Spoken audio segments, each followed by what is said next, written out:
seat take? Nobody's in the seat, then I ain't taking, son. So this is Sabacc? Sabacc.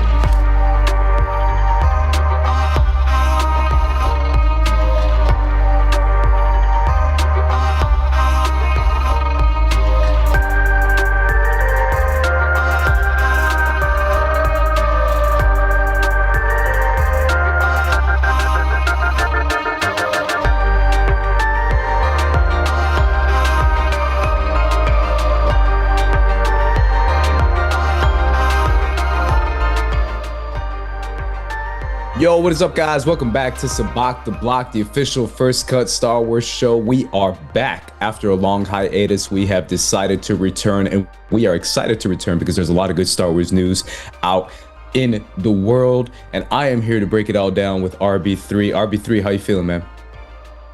Feeling good. Overcame some light technical difficulties first time around, but we back at it, back in business. Thank you to everybody who is a new subscriber to First Cut. We've been getting some new subscribers. We had 6,500 recently, so apply to everybody. If you are new to the show, hit the subscribe button. Yes, sir. And I am excited because, again, as I said before, we have been gone for a while. I have been wanting to bring the show back, and we are excited to bring it back because Star Wars is popping off right now. There's a lot of stuff in the news that's been going on that we want to break it all down. But RB3, I know you had a few words that you wanted to get off top. Well, first of all, I just want to give a huge shout out / memorial to the man, the myth, the legend, Drew Schusen. Drew Schusen, if I'm pronouncing his last name right, hopefully, is the gentleman who designed a lot of the OG Lucasfilm artwork from the original Star Wars posters to the Indiana Jones posters, of course. And his artwork still inspires artwork to this day, even down to the new Mandalorian and Grogu poster that came out. And big influence on the poster art game, big influence on the film world. Really revolutionized the way we look at poster art, movie art, one sheets, all that kind of stuff. Rest in peace to Drew Schusen. And obviously his work is influential. Even if you look at the timestamp poster, that was heavily influenced by the artwork of Drew Schusen. So rest in peace, man. Rest in peace. Yeah, RIP, obviously a legend. True art, right? That's what it is. That's when we've seen poster art become real art, and he's one of the innovators behind that. So shout out to him, and RIP, obviously a true legend. Let's get right to the Star Wars news, man. Yes. Sorry, the sound effect for that one was I heard a story, right? Yeah. I heard a story about you. I was wondering if it's true. We got to start off man, with the trailer of the new Star Wars movie that is going to premiere in theaters next May, Mandalorian and Grogu, The Mandalorian and Grogu. RB3, there's been a lot of conversation about this trailer. I'm curious to get your thoughts, man. How'd you feel about this one? It's a half decent trailer. It doesn't really necessarily sell me. It always kind of harkens back to this quote from Denzel Washington. I forget if it's from Denzel, but famous Hollywood quote when talking about TV stars or any kind of star jumping into movies. Why would they pay for something you could see every week for free when you got to pay for it, see in theaters, or something to that effect? And that's kind of what this one feels like a little bit. Not to hate on it too much, because it's not the worst trailer, but it's in line with the show, but it doesn't really feel like the epic return to Star Wars that I think a lot of us really wanted. So yeah, I'm low-key kind of shocked that's your reaction, man, because the reactions I saw from Star Wars fans were bad. They trashed this trailer, man. They said it's like another episode of the show just in theaters. There's no elevation of scale, there's no elevation of filmmaking, and that it looks like another episode of The Mandalorian, like one long episode, which I think it was. I actually think it might have been like an arc that they were going to do in season 4, and they just kind of decided to make it a movie and to launch this movie as the new return for Star Wars in theaters. And I'm kind of like, you know me, man. I didn't like season 3 of Mandalorian. It kind of sank me on the whole show. It really just like burned my boat, whatever term you want to use, because I just really thought it was bad. And it put me off to a lot of what The Mandalorian did in seasons 1 and 2, which I thought were really solid, really good, especially season 2. So the story takes place where the New Republic is giving Mandalorian a mission, and this is a little bit more with the Hutt cartel. That's all we kind of have as far as information on the actual story. But Jon Favreau behind the camera, how do you feel about that specifically? Jon Favreau's return to filmmaking and movie making. Well, you know, Jon Favreau, he's an interesting guy, right? I mean, he's made some all-time iconic films, whether you're talking about, I mean, dang, what's the one he did with Doug Liman and Vince Vaughn? Can't remember off the top of my head, but it's like the dude, you know, Bachelor movie. That one is an all-time classic. First Iron Man, all-time classic. You know, like, you can't take away from some of the films that Jon Favreau has done. Other times, you know, he just doesn't hit the mark on some of his pictures. I mean, you know, to me personally, The Lion King live action was one of the worst live action adaptations I think I've ever seen. That was atrocious. And, you know, on the flip side though, you know, again, he made Iron Man. So it's like, there's some that I can't argue that it's like, you know, I can't say he's not a great filmmaker, but he's given us too much evidence to say that he isn't, you know, a good one. I will also say too, the first 2 seasons of Mandalorian are great. The season 3 was trash. First 2 seasons are great though. The first season, especially, you know, we don't really know that much about the story, and it's like this lone wolf kind of character. It's actually kind of fire. The way they had the music in it from Ludwig Göransson was super fire. And Ludwig is coming back to compose this edition as well, so that's kind of dope. Or this movie. But yeah, it's a movie, or it's a show that they're making into a movie, which is fine. But yeah, it does leave you longing for more, for sure. Yeah, I feel like the premise of the show works so well as a show. I'm not saying it can't work as a movie, but I feel like the concept of just milking the crap out of Grogu and just pumping up cute scenes, like it almost feels like that's probably one of the biggest notes from producers in this movie is like, bro, I don't care about the story. I don't care about the action. Give me Grogu scenes till I die. And I feel like that's probably one of the biggest notes. At least that's how I felt watching the trailer. I feel like the story might be secondary. And honestly, I'm starting to kind of question this decision from Star Wars to release this to be the first movie back as a Star Wars film. How do you feel about that decision specifically? Yeah, it's a little disappointing. I mean, there's so many other better ideas that they kind of have lurked around for years, whether that's a sequel to the sequel trilogy, whether that is the forever in development James Mangold Jedi movie. There's a lot that they've been doing. It's like they picked the 2 kind of worst ideas, honestly, right out the gate, which is kind of sad. The Mandalorian and Grogu one, they probably figured algorithmically it did great on Disney Plus. Is gonna a lot of fan bases, whatever. And then the other one with Sean Levy, it's like, gosh, dang, man, y'all talking about one of the 2. It's like the you know, Sean Levy and Jon Favreau are kind of almost in the same tier of filmmaker of like, they have a couple of great movies, a couple of great things, but they show splashes of greatness. But overall, their careers it just kind of makes you cringe a little bit. And yeah, I feel like they don't really care about getting auteurs or getting real filmmakers in there like the, you know, Lord and Miller, like all the other previous mistakes they have made in the past. It's just like, yeah, they want to go the safe route, and this feels like the safe route. Yeah, I feel like that's kind of like the epitome of what we're reaching when it comes to filmmaking or blockbuster filmmaking in general, right? Where everything is now becoming so, and I mean, it already was, but like, especially now, man, so algorithmically dictated as far as what will pique people's interests and what will get people to react to a movie. And I feel like that's exactly what Sean Levy's is. I don't want to talk about it too much. We talked about it last time at a separate episode, but it's just really disappointing because it does feel like very much like, let's go straight down the line, status quo, in the middle, basic, non-offensive, non-challenging Star Wars movie. Because of so much of what Star Wars fandom has become, they're kind of afraid of Star Wars fans now.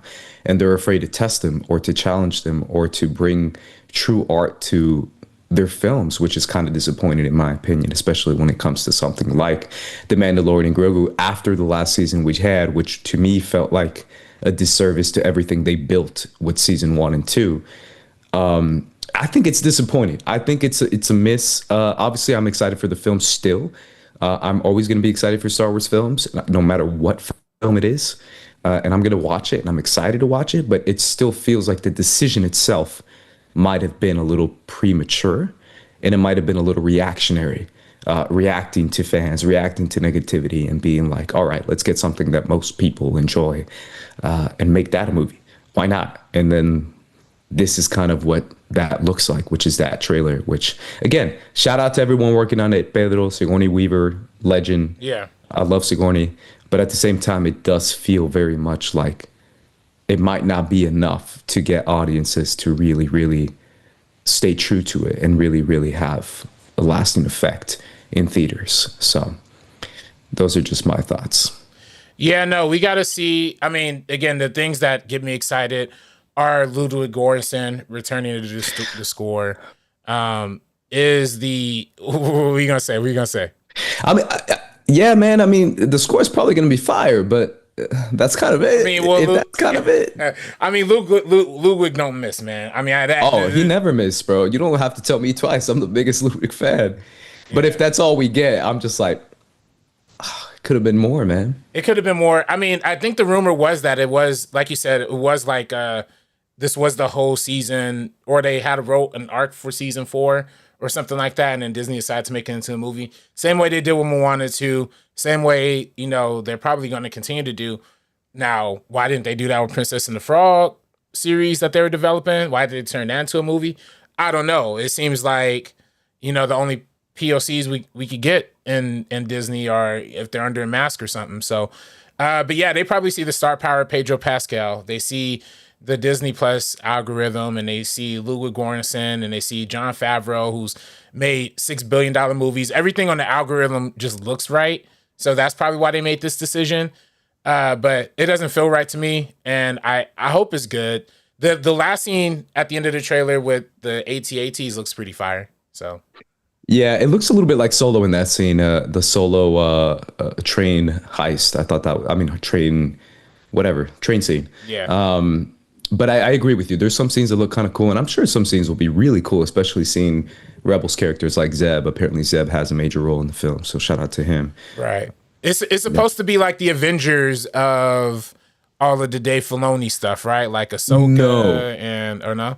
No, so that's supposed to be a separate movie.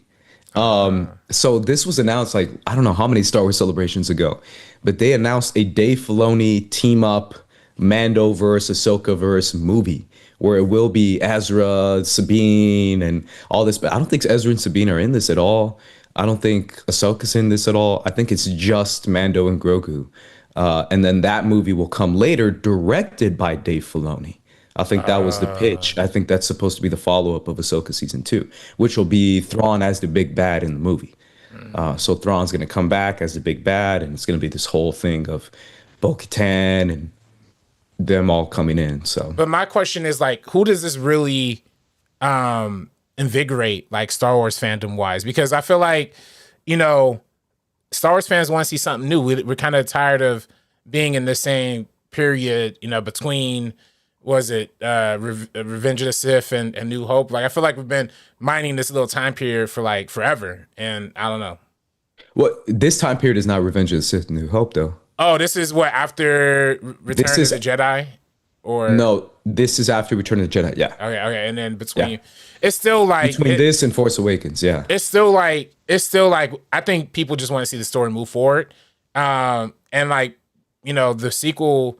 I feel like there's a sequel fandom for sure. I feel like there's definitely somewhat of the Disney Plus Star Wars fandom. But I feel like there's so much more energy in the Star Wars universe, like that's untapped, that we're just kind of squandering right now for this to be the big screen return. I don't know. I 100% agree, but at the same time, I feel like I got a lot to say about Lucasfilm, man. I think Lucasfilm is just like scared. I think they're scared. I think they're terrified of audience reactions and Twitter reactions. And I don't know how long ago I saw an article where they said like they actually read these hater posts and stuff like that, and they actually react to it and they actually get afraid by it, which to me is disappointing, because I'm like, how long are we going to listen to haters? I mean, how long are you going to give them until you finally ignore them and say, you know what, we're going to make what we want to make, regardless of who's leading the film? Because to me, that's what Starfighter is. Starfighter to me is a reaction to online negativity, where they said, you know what? No more Patty Jenkins, no female director, no female lead. We want a white guy with a white guy making the movie, and he's made the most basic ass movie, and we're gonna get the most bro director ever to bro, and that's Sean Levy. After Deadpool and Wolverine, which to me felt like the biggest frat bro movie I've ever seen in my life. And it's just disappointing. It's just disappointing. That's what they want. They want frat bros to come back to Star Wars, and let's just ignore them. Let's have them move on. So yeah. Let's move on to the green Psylocke. If you'd only had this little green Psylocke. So our green Psylocke is all about Ahsoka season 2. We've been getting a lot of teases on this. I think the trailer is coming very, very soon. There's already leaks of the trailer that's been released. I think D23 is the one that showed it. But RB3, how are you feeling about Ahsoka season 2? Another similar Mandoverse kind of story. Yeah, cool. It's cool. It's cool. I thought the first season was cool. I mean, I think they put a lot of their eggs into the prequel loving basket with that one. You know what I'm saying? With having Hayden Christensen come back. I don't know if they're going to be able to invigorate the same kind of enthusiasm again. Enthusiasm was going to get people hyped. That Hayden Christensen thing got people hyped because that was his return. I don't know if it's going to be as big this time around. If it, I don't know what they can bring around this time around to like make it, that same level of hype. But nah, it's cool though. I mean, I'm never going to be mad at Rosario Dawson picking up a check. Yeah, I'm kind of with you, man. I'm with you on season 1. I thought it was cool. I thought it was pretty good. Overall, kind of a mixed bag, but the end was pretty solid. So I gave it a thumbs up. Overall, it's not the most exciting show I've seen in Star Wars, to be honest. I feel like a lot of it was a miss, mainly because there's a video essay on this, man, but I feel like there's a lot in the direction of Filoni that is missing, that really works well in animation, that doesn't really work in live action. A lot of it is the editing, a lot of it is the pacing, where it just feels like very much standing in room talking kind of scenes, and there's not a lot of dynamic energy to characters that are supposed to have the most dynamic energy, obviously, because we met them in animation. But I feel like you can match that energy. I feel like the only one who kind of did was the actor for Ezra Bridger, who really elevated the performance and really tried to bring that out. And everyone else, I feel like the actor for Sabine came alive in the last 2 episodes, but she was kind of down the middle throughout the entire first season. Season 2, I'm still hopeful for, man, obviously because I love these characters so much, like with all my heart, mainly because of Rebels. But I didn't mind their take on the character in season 1 as well. So I do feel like this could be an opportunity for them to try and improve on what they tried to get in season 1 and trying to make it better, because I do feel characters like Sabine and like Ezra are just they're some of the best characters in all Star Wars, and I'll say that a million times over. So I really hope that they tap into what they are. Like Sabine is just one of the most expansive, dynamic characters in Star Wars. An artist, someone who is clearly a part of a culture that has their identity, someone who is trying to figure themselves out, someone who is an expert at a lot of things, expert explosive expert marksman, expert at so many things, and she's just really tapped into her craft. And I feel like that's what I would love to see a little bit more of. And someone like Ezra, who is one of the most emotionally connective characters, who's all about emotion. So fingers crossed, man. I know Bryce Dallas Howard is the only director so far that's been kind of talking about her episodes. And she says the one thing that she said, RB3, and I want to get your reaction to this, that a lot of Star Wars Twitter reacted to, was that there's a lot of romanticism or romance. She said that it's romantic this new season. What do you think she meant by that? Well, I think we're gonna see a lot of sand. I like sand type of energy. Maybe actually, I don't even know. The part about her comments that she spoke at New York Comic Con. And the thing that stood out to me was that they're going to be improving their color and their cinematography. So I'm like, okay, well, at least they heard some fans complain about that one, because that was kind of my main complaint too. The show looked kind of boring.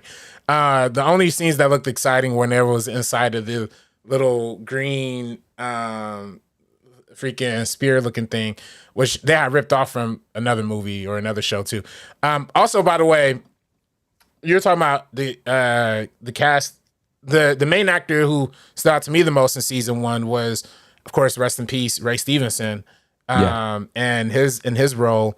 And of course, he's not going to be returning. They do have a big hole to fill, I think, in the villain side of it, in that sense, because it's like, how do you he was, again, like one of the standouts. You just got to find somebody who's going to like match that energy, while also like, not leaning to some sort of other generic Sith kind of entity. Like I'd be very curious to see what new avenue they find for Ahsoka to get into.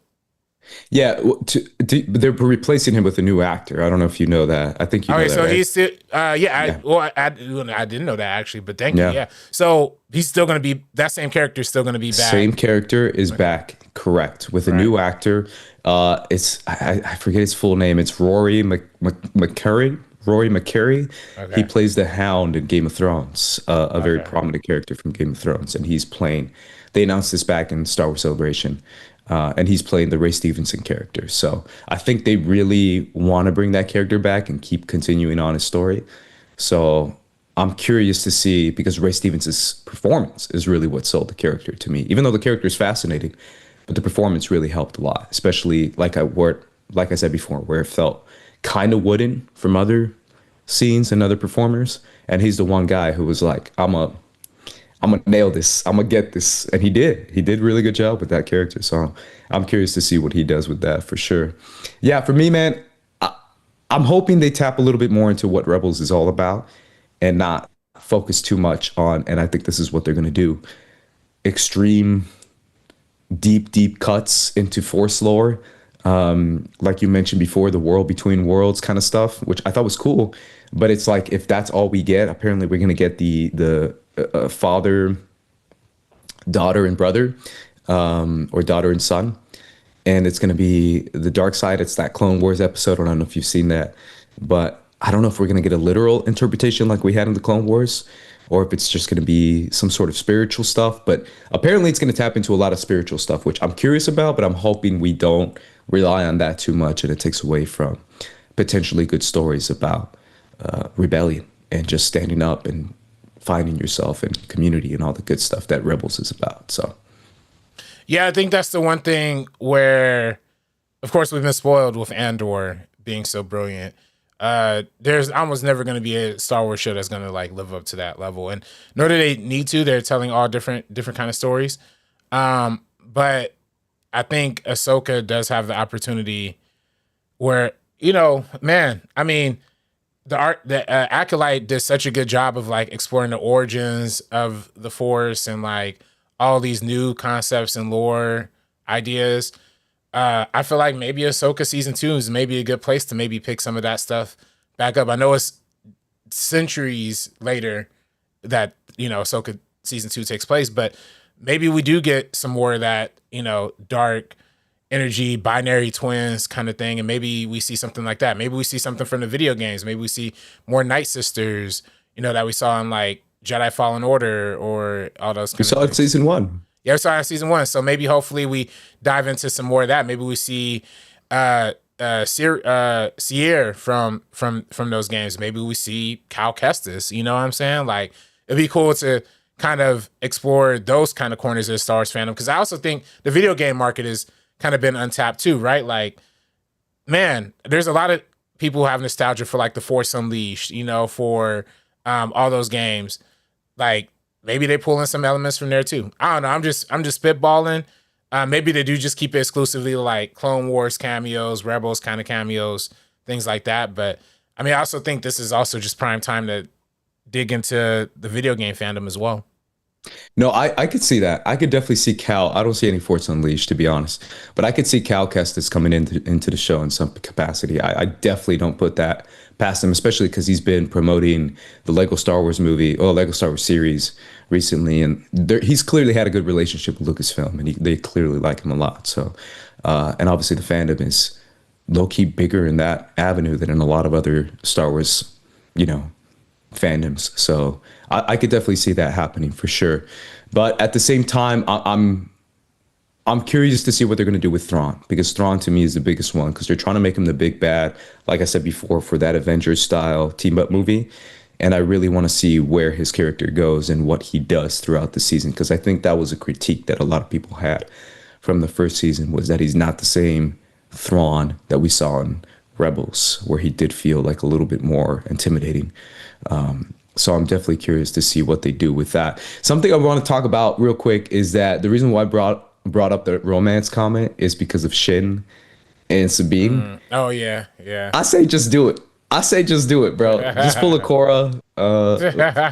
Go full. Yeah. Yeah. I mean, for anyone who doesn't know, with the Korra one was literally spoken into existence by fans. And they were just like, you know what? Why not? And Korra to Sabi. And I hope they kind of do that with Shin and Sabine Wolf Ren. So I think that'd be kind of fun. That'd be the one good thing to come out of this, especially after the cancellation of the Acolyte, man. Because I still feel like that's so shady. Right. It was so shady. They did it in such a shady manner, and the way they made the actors feel like, oh no, we're doing good, we're doing great, numbers are great, and then after like a week after the finale, they're like, we're canceled. And it's like, where's that good faith go from Lucasfilm? There's not a lot of good faith there. So I kind of hope they build up that good faith back with Wolf Ren. I think that'd be kind of fun. Yeah, no, indeed. I mean, you know, but you know how this climate is. That's what I'm saying. That's exactly why I brought it up. Yeah. Yeah. They're afraid. They're probably afraid. They're terrified. But I say just do it. Why not? Just stop being afraid. Hey, look, if they go for it, look, I mean, you know, this is the same Lucasfilm. Look, we manifested that into existence, but we didn't know that, you know, they wouldn't let the Poe Dameron and Finn shipping thing fly. So I don't know. I kind of feel like it's like a 50-50 thing.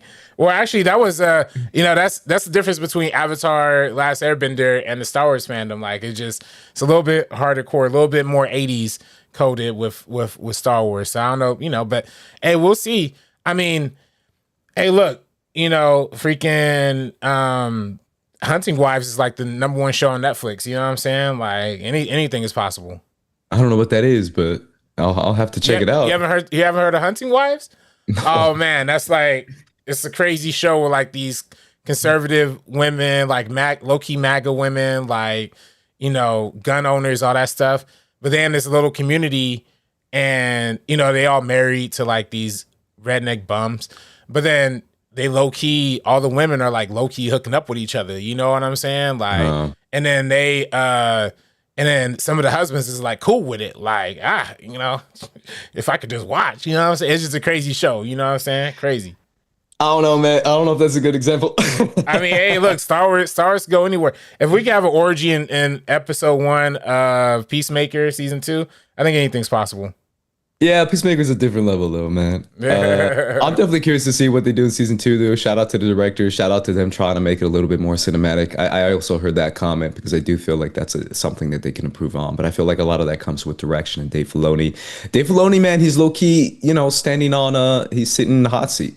He's in my opinion, with a lot of Star Wars fans, he's very much not having the best amount of goodwill right now. And this is the guy they were going to give the keys to. So he definitely has to kind of nail the season, in my opinion, in order to receive those keys. Because I don't know if you heard rumors, like 6 months ago, 7 months ago, where they were saying Kathleen Kennedy is stepping down and it's going to be replaced by Dave Filoni. Yes, Part of that is because they're trying to give him the keys, but if he misses with this, I don't know, man. It might be over for him. I don't know. I don't see it because Dave Filoni's been kind of hit or miss with a lot of fans. So either way, let's jump over finally to Full Sabacc. Full Sabacc. Our Full Sabacc is all about an upcoming show, which I'm excited to talk about because RB3, you said Andor can't be topped. And I'm like, it can't be topped live action. But animation-wise, Star Wars Visions Volume 3 is coming. This to me is one of the best, if not the best, Star Wars shows. And I know it's hard to make it count because it is just shorts that are not canon. But I just think this is pure art. Just artists. Literally just give a guy a canvas, give him a certain parameters, just say Star Wars, whatever that means to you. And these homies just start painting, old school style. So I can't wait. I've obviously been all about this show since season 1 as an anime fan and as a Star Wars fan. But RB3, how you feeling about Visions Volume 3 coming up? No, I'm loving it. I mean, like you said, that's the other good thing that they still have cooking. And of course, like you said, none of it's canon. To some extent, none of it really matters, but it's just brilliant artwork. I like the, supporting other country animation, seeing animation from like North Africa or like all these other spots that you'll never really see animation from. It's kind of funny. I feel like season one had a mix, but it was definitely more anime leaning or like more, I would say maybe more Asian leaning overall in terms of their animation styles. Season 2 leaned into, honestly, they had a lot of African art styles in there. There was like there's a few of those. There's a few, of course, also Asian themed ones as well. I'd be curious to tap into whatever other animation markets we haven't really seen yet. I mean, I know they have one from like Central America in season 2. I would like to see more of that. I would like to see more. I just want to see all kind of flavors and variations of what Star Wars could mean to all these different places. I'm hyped for it. Yeah, to kind of correct you on a little bit. So season 2 was different animation studios from different countries. Season 3 is back to anime. So it's back to being Japanese. Yeah. Oh, it's all Japanese. So I think all the creators are Japanese, maybe one Korean creator, but I think it's all going to be Japanese again. But I'm with you. I thought season 2, that creativity of telling certain directors and certain animation studios from different countries, like what does Star Wars mean to you? And they just made it. I thought that was really cool. But either way, regardless, man, I just feel like so much of this stuff is just so fire. Even if the story isn't the most original or something like that, they're going to do something crazy in the animation department. Yeah. And I think that's what they want to do. And what's cool about this, man, is that as someone who follows anime and someone who follows popular anime, studios like MAPPA, and other animation studios that are making ginormous movies and huge, blockbusters like the Demon Slayer movies, one of the biggest movies in theaters this past month. These guys like put in work so much, and so much work is required, and so much money is required and effort. Animation costs a lot of money. And the fact that Star Wars literally says, we'll give you the money, just make the short, I just think is really cool. That's one of my favorite parts of it. Well, that's also what's funny too. Like, I feel like there's finite resources for like the movies or whatever. For the TV shows, it seems like they spend whatever. Because didn't they say also Ahsoka season 2 is supposed to be like dumb expensive? Like, I think that was also some of the reports that like came out or something. Like, it was going to be mad expensive. We know Andor was crazy expensive, but that paid off, of course. And yeah, I mean, Visions is a high budget show. Doesn't really get a lot of viewership or a lot of talk online, I feel like, personally.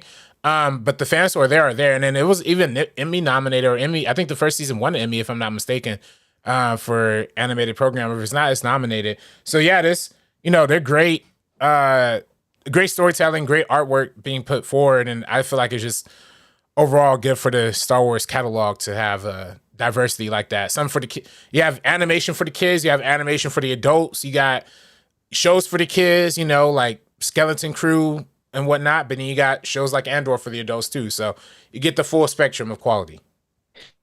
Yeah, I'm with you on that. But at the same time, I wish there was more animation. As someone who's an Bad Batch was great, and it brought a whole new fandom to Star Wars, which I thought was shocking, but apparently it did.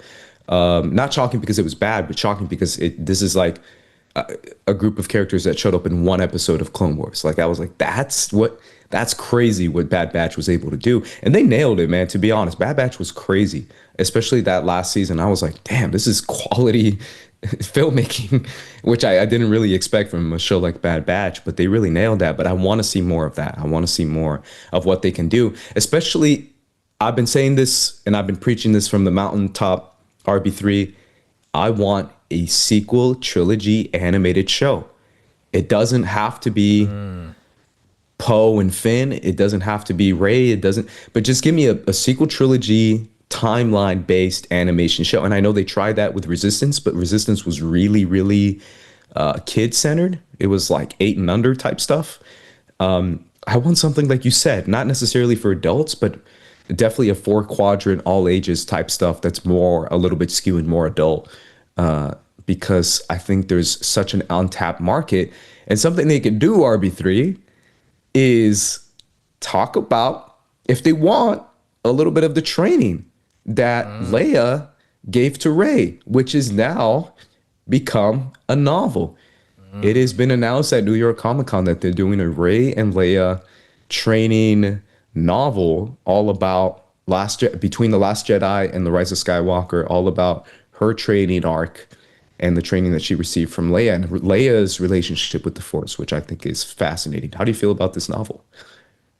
That's really cool. I mean, I'm not the biggest reader, so I gotta still tap in. There's still books. I still gotta tap into that Dr. Spear one that we had interviewed back in the day. I still gotta tap into that one. Is that the one, right? Dr. Spear something? We interviewed the author. You talking about Lindsay Ellis? No, the Star Wars book, or it was an audio book. Oh, Dr. Aphra. Yeah, Dr. yeah, Aphra. yeah. Okay, Spirit Aphra. Yeah.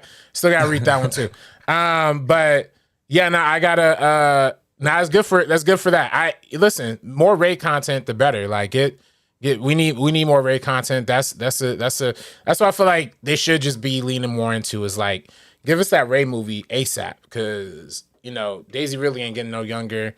No offense. I mean, she could do it at any age, but if we want to continue that story, give me Daisy Ridley. Give me John Boyega if he wants to do it. Give me Oscar Isaac if he wants to do it. Like, that energy. I gotta say, I went back and rewatched the first Force Awakens trailer recently, like the very first one. That to me is, I will maybe argue, the greatest trailer of all time. You know what I'm saying? Just the way they built it up, it was just chef's kiss. Perfect editing, perfect music. When you see John Boyega pop up in that desert and he's just wearing the lightsaber or the stormtrooper costume, he's looking around like, bro, you got me. I'm hooked.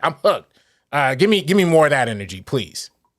Yeah, I agree with you on that trailer, man. That Thanksgiving that year, I was like, oh my God, I'm gonna die. But at the same time, it's something that I don't think Lucasfilm understands, man. They are so desperate to get back these fans and to win back 45-year-old weirdo fanboys, instead of tapping into what they already have. As someone who is on Star Wars Twitter, a lot of sequel trilogy love, man. And sequel trilogy love that's so powerful that they literally manifested an entire movie separate from Star Wars. Like, that's crazy, man. I forgot the name of this movie. Love Hypothesis. I don't know if you heard about this. You haven't heard about this? Nah. So sequel trilogy, check this out, bro. Sequel trilogy fans, a sequel trilogy fan was so inspired by the sequel trilogy that she wrote a book that's basically Star Wars, but set in like a chemistry lab between a Rey and a Kylo Ren. And I don't know what she calls him in her book, but the poster is literally Rey and Kylo in chemistry coats with like lab coats. And this book became so popular that a studio, I don't know what studio bought it, and now they're making it into a movie. They already shot it, so they're now in post-production. What? That's sequel trilogy fans, bro. Like, Yo. Star Wars keeps ignoring them, being like, oh, well, they don't have a market. We don't have a market there. And it's like, bro, they'll pay money and they'll make money. So I don't understand why they haven't tapped into that a little more. So Yeah, that's crazy. I didn't know all that. That's kind of sick. Like, why aren't they doing more of that? That's insane. yeah, for real. Either way, man, I really want to see more sequel trilogy content. That's obviously something that I'm not shy of sharing. And also more original stories. And I know technically that's what we're getting with Starfighter, but when I say original, I mean original. And I know Simon Kinberg is supposed to be the one to lead that. He's the one who's going to do the new Star Wars trilogy, apparently, with new kids and new actors and new whatever. So how are you feeling about the future of Star Wars when it comes to original content?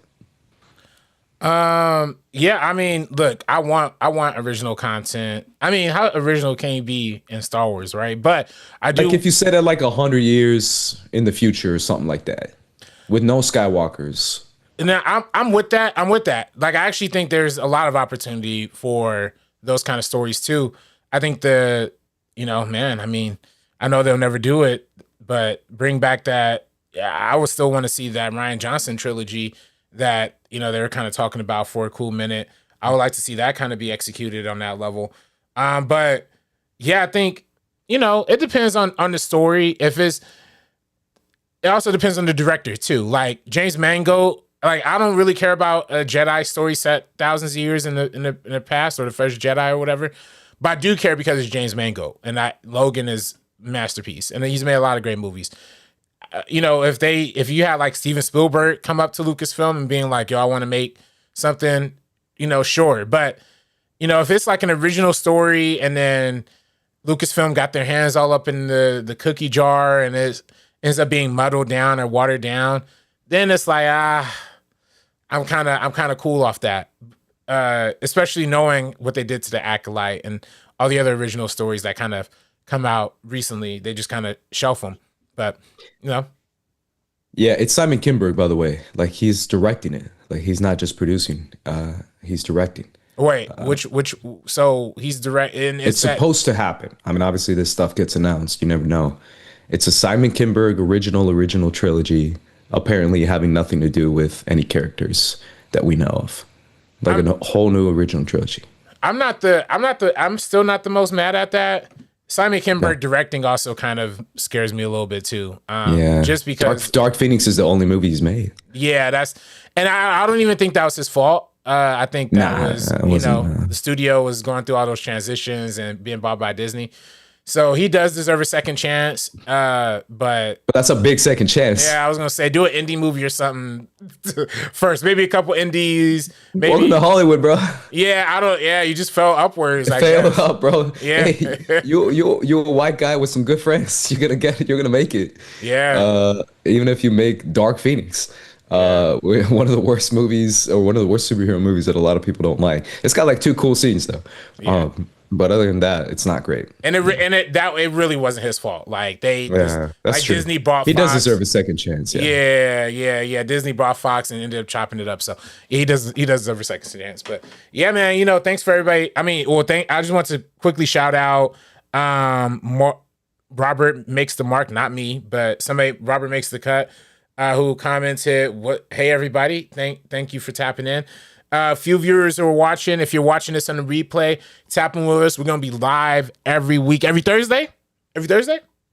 Hopefully every Thursday. That's what we're aiming for. Yeah. Yeah, so we going to, stay locked in. Times may change, but we going to be here, y'all. So, hit that like button, subscribe. And yeah, I didn't mean to go into a whole rant there, but it's all good. Either way, guys, we appreciate you watching Sabacc the Block. Shout out to all the Star Wars fans out there. We are still looking forward to the future. For the Sabacc the Block crew, we're going to be peacing out. So peace. Deuces. Shoot. Yeah. Subscribe. Follow me on Twitter at Director RB3. Oh, yeah. Follow me at Squad Leader Ace. I'm going to be tweeting more about Star Wars too. So follow me. Yep. Yeah, y'all. Peace.